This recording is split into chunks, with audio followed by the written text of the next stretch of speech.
स्थानिक गुन्हा शाखेच्या पथकाने रविवारी 8 सप्टेंबर रोजी सकाळी 11:30 वाजता पूर्णा शहरातील अमृतनगर भागात एका घरावर छापा टाकत 4,87,782 रुपये किमतीचा अवैध गुटखा जप्त केला आहे।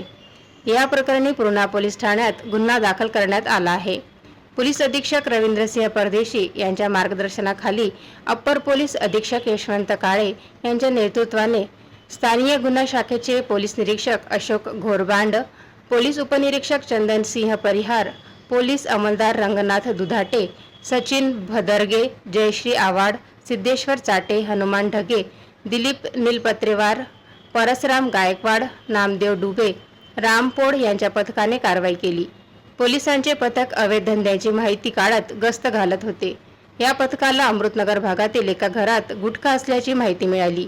यावरून छापा टाकत राजनिवास गोवा विमल V1 तंबाखू प्रीमियम ZL असा 4,87,782 रुपयाचा गुटखा मिळून आला।